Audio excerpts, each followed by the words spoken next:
There is a conversation that needs to happen in the church that the church has been too polite to have about the woman who is fully invested in a man who has not made a decision about her, who is cooking for him, praying for him, making herself emotionally available to him, adjusting her schedule for him, defending him to her family and her friends, building her emotional life around his preferences and his rhythms and his needs, who has essentially assumed the posture of the wife without the covenant of the wife, who is performing the full role of the committed partner for the man who has not committed, and who is wondering, sometimes with genuine spiritual language attached to the wondering, why the relationship is not advancing. I want to address this today with the honesty and the love and the biblical grounding that the subject deserves. Not to condemn the woman who is in this position, to give her the specific, practically significant wisdom that no one around her has been courageous enough to offer. Stay with me. The first thing I want to establish is a definition. What does it mean for a man to have made a decision? A decision is not a feeling. A man who tells you he has feelings for you has not made a decision. Feelings are involuntary. They come and they go, and they are not the substance of covenant. A man who feels attracted to you, who enjoys your company, who would be sad if you left, that man has feelings. He has not necessarily made a decision. A decision is not a status. A man who has given you the exclusive label, who has agreed that you are in a relationship, who calls you his girlfriend, has established a status. That is not the same as a decision. Many women have the status without the substance, the label without the genuine covenant-building future planning. I have decided this is the person intentionality that a genuine decision produces. A decision, in the context of a relationship that is moving toward covenant, is the specific, deliberate forward moving. I know where this is going intentionality of a man who has looked at the woman before him and who has determined, specifically consciously, with genuine purpose, that she is the person he is building toward covenant with. A man who has made that decision does not keep the woman in the uncertainty, does not leave her wondering where the relationship is going, does not need to be pushed or cornered into conversations about the future, is not perpetually in the I am not ready stage that has been the stage for 2 years, does not have the woman investing at wife level while he evaluates at option level. Do you hear the difference? Are we together? Now let me address the phenomenon of the audition, because what many women in these relationships are doing is not courtship, it is an audition. They are performing for the role of the wife for the man who has not yet determined whether the role will be cast. The audition is the specific, performance-oriented, prove-yourself energy of the person who is trying to make a compelling enough case that the person evaluating them will finally make the decision to choose them. The auditioner does their best work, shows up most consistently, makes the smallest demands, accepts the most inconvenience. Because the auditioner knows, consciously or unconsciously, that they are in competition, that the role is not yet theirs, that the performance must be maintained at a level that prevents the audition from being terminated. And this is precisely the problem. The wife does not audition. The wife has been chosen. She operates from the security of the choice, rather than the anxiety of the ongoing evaluation. She can show up as she is, with her genuine needs and her genuine standards and her genuine expectations, because the covenant that governs the relationship has already established her value and position. She is not trying to prove anything. She was chosen. The woman who is auditioning is the woman who is trying to be chosen, who has not yet been chosen, and who is managing the relationship in a way that she hopes will eventually produce the choice. Who has made herself as indispensable, as available, as low maintenance, as impressive as possible. Not from the security of the chosen, but from the anxiety of the unchosen. Hear me on this. The tragedy of the audition is not only that it is exhausting, it is that it is counterproductive. Because the man who is watching the audition is not necessarily moving toward the decision. He may be enjoying the benefits of the decision without making the decision. Who has the emotional availability of the committed woman, the relational investment of the committed woman, sometimes the physical and domestic investment of the committed woman, without covenant obligation that the committed man carries? Why would he decide when the audition is providing everything that the decision would provide without the cost of the decision? Are we together? Let me go to the scripture, because this is not simply a cultural or psychological observation. It is a biblical issue. The book of Ruth is one of the most instructive texts in the scripture about the dynamic between the man who has not made a decision and the woman who is navigating that uncertainty. And the wisdom of Naomi, The specific, practical, courageous wisdom of the older woman who understood the dynamics and who gave Ruth the specific guidance that led to the covenant is one of the most useful pieces of relational wisdom in the entire biblical record. Boaz was the kinsman redeemer. He had the right. He had the interest. He had already noticed Ruth, had already instructed his workers to leave extra grain for her, had already given her access to the water and the food of his workers. The interest was real. The goodwill was genuine. But Boaz had not made the decision. Ruth had been gleaning in his field for the full harvest season. He had been kind. He had been generous. He had been protective. But the decision, the specific "I will take you as my wife," covenant-making decision, had not been made. And Naomi said to Ruth, "Shall I not seek security for you that it may be well with you?" The question that every older, wiser woman should be asking the younger woman in the undecided relationship. Not "Is he kind to you?" Not "Does he have good values?" Those things were already established. The question was about the security. The settled covenant confirmed security of the woman who has been genuinely chosen. And then Naomi gave Ruth the specific instruction that led to the specific conversation that led to the specific decision. Stay with me. Ruth followed Naomi's instruction. She went to Boaz. She uncovered his feet. She said, "Spread your wings over your maidservant, for you are a close relative." She made the request explicit. She moved the situation from the comfortable ambiguity of the generous kinsman who was being kind to the specific, named, direct request for the covenant covering that his position and his goodwill had been suggesting but had not yet produced. And Boaz responded. He made the decision. He said, "I will do for you all that you request." He did the work of the one closer kinsman who had the first right, and he redeemed Ruth. He made the decision. Do you hear what happened? The kindness and the generosity of Boaz had not produced the decision by itself.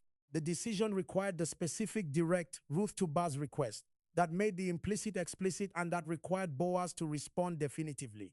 The woman who is waiting for the man's kindness and generosity to eventually produce the decision without any direct engagement with the question of decision may wait indefinitely, because kindness and generosity and goodwill and the good feelings of the relationship do not automatically become covenant. Someone has to raise the question. Someone has to require the decision. Are we together?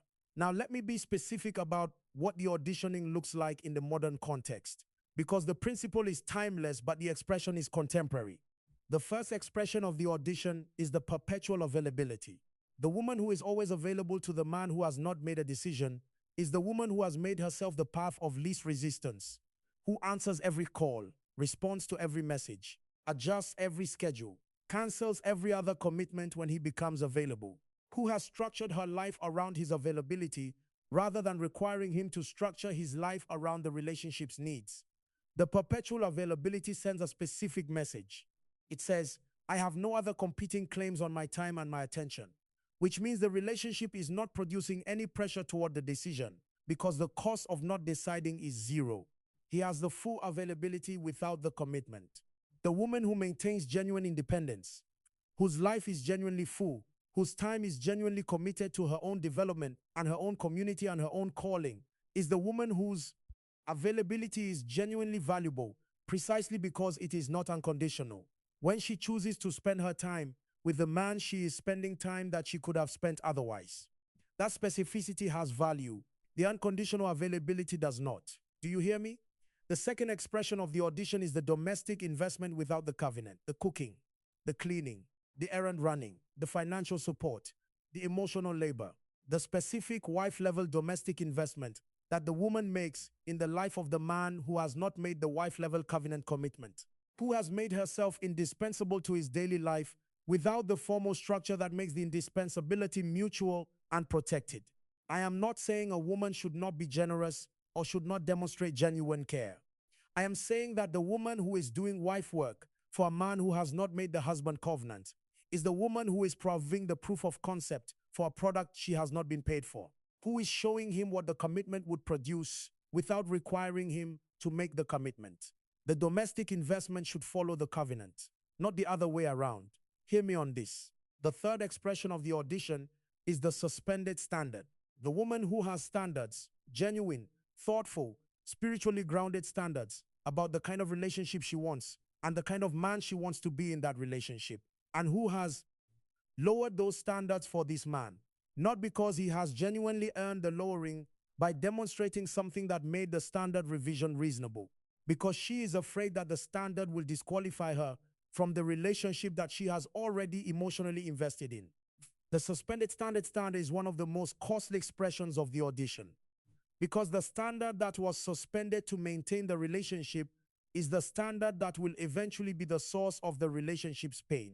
The thing she was not willing to require at the beginning will be the thing she most regrets not having required when the relationship is established. And the thing that was not required is now the defining absence of the covenant. Require the standard from the beginning.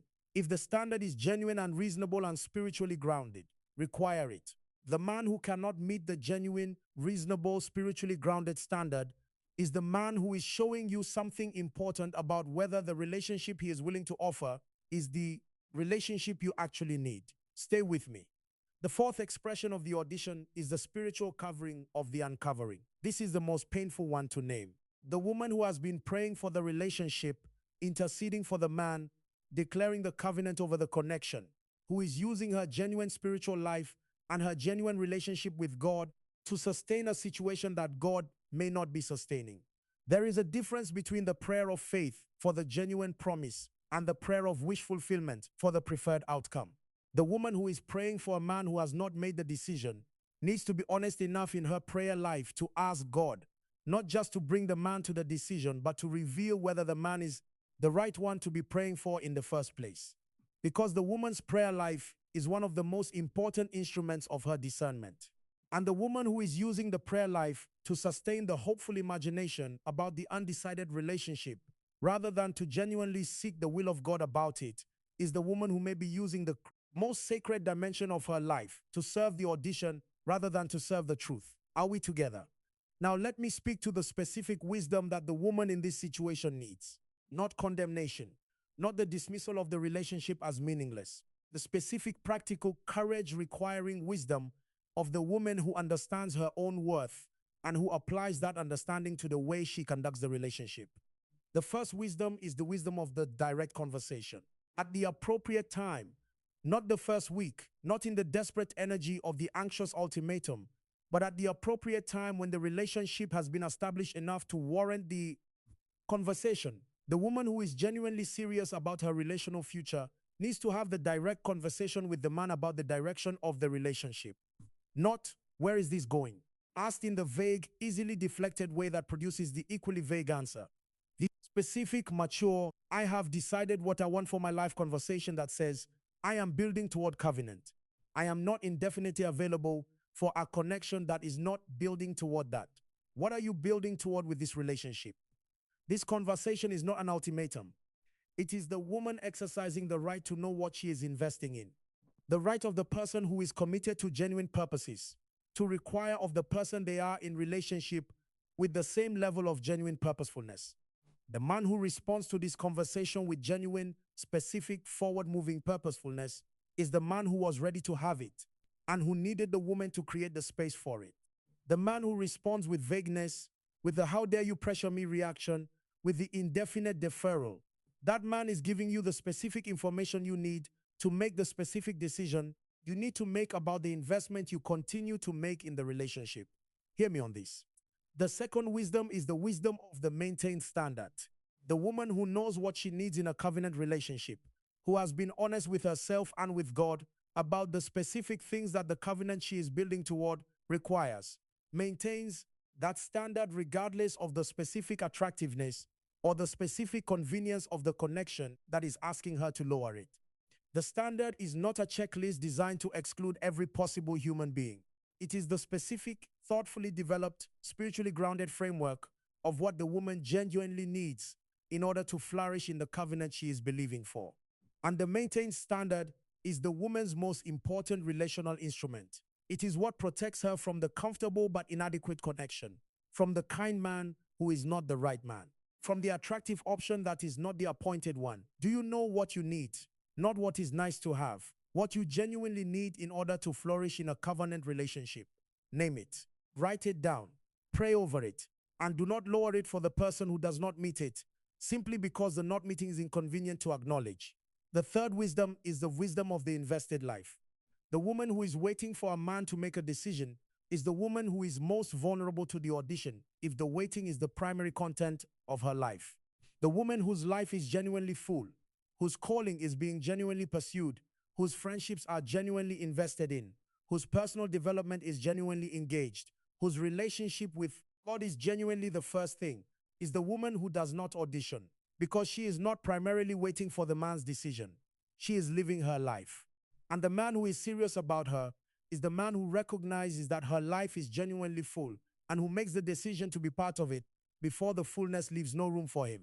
Are we together? The fourth wisdom is the wisdom of the honest prayer. Father, is this the person you have for me? That is the prayer. Not, Father, please make this person the person you have for me. The honest prayer of the woman who is genuinely willing to receive the answer, whatever the answer is, who has surrendered the relationship to God at the level of the actual outcome rather than merely asking God to bless the preferred outcome. The woman who prays this prayer with genuine surrender, who is genuinely willing to receive a no as readily as she would receive a yes, is the woman whose prayer is most likely to produce genuine clarity, because the God who answers genuine prayer does not leave the surrendered person in the indefinite, costly uncertainty of the undecided relationship. He produces either the decision or the clarity that the relationship was not the one to wait for. Father, I close this teaching with prayer for every woman who received it today. Let the woman who is in the undecided relationship receive the specific courage to have the direct conversation, not the anxious, ultimatum-driven conversation of the desperate, but the mature, self-respecting, I know what I am building toward conversation of the woman who understands her own worth. Let the woman who has been auditioning receive the specific revelation of what the audition has been costing her, not to produce shame, to produce the specific honest, this is where I am and this is what I need clarity that genuine forward movement requires.